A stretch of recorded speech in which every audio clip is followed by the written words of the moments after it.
વડોદરાના કરજણમાં મંદ ગતિએ ચાલતા રોડના કામના કારણે આસપાસના ગામના લોકોને ભારે હાલાકીનો સામનો કરવાનો વારો આવ્યો છે।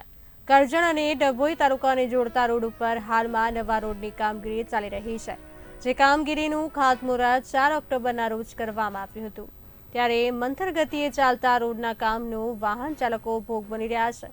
રોડ ઉપર ખોદકામને લઈને ધૂળનું સામ્રાજ્ય છવાયું છે, અને આ રોડ પરથી પસાર થતા વાહન ચાલકો હેરાન પરેશાન થઈ રહ્યા છે। તે ઉપરાંત મોટા વાહન ચાલકોને પણ ધૂળની ડમરીઓને કારણે રાતના સમયે વાહન ચલાવવામાં ભારે મુશ્કેલી થઈ રહી છે।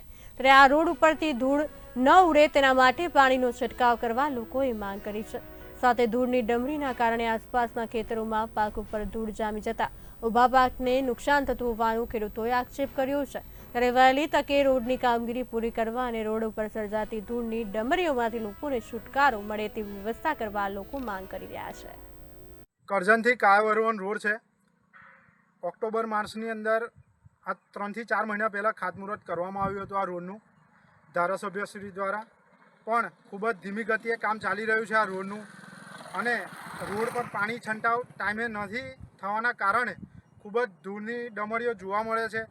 રાહદારીઓ તેમજ બાઇક સવાર હોય, ફોર વ્હીલરવાળા હોય, એમને ખૂબ જ આ ધૂળનો સામનો કરવો પડે છે। આજુબાજુના ખેતરની અંદર પણ ધૂળના ઠપ્પા પાક પર વાગી ગયા હોય એવું લાગી રહ્યું છે। તંત્રને રજૂઆત કરવા છતાં પણ પાણી જો છંટાવ કરવામાં ના આવતું હોય તો કંઈક ને કંઈક ભ્રષ્ટાચારનું બીડું લાગી શકે છે, અને રાહદારીઓને પરેશાની એટલી છે કે બાઇક સવાર પણ એક્સિડન્ટ થતા રહી જાય છે।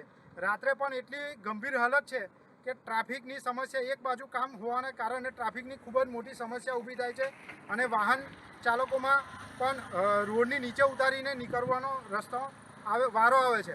એટલે સરકારને અમારી એક જ માંગ છે અને રજૂઆત છે કે આ તંત્ર દ્વારા વહેલામાં વહેલી તકે પાણી છંટાવ કરવામાં આવે, અને અહીંયા જે થતો ભ્રષ્ટાચાર છે એની પર લગામ મારવામાં આવે, અને વહેલામાં વહેલી તકે આ થઈ જાય એવી અમારી લાગણી અને માંગણી છે।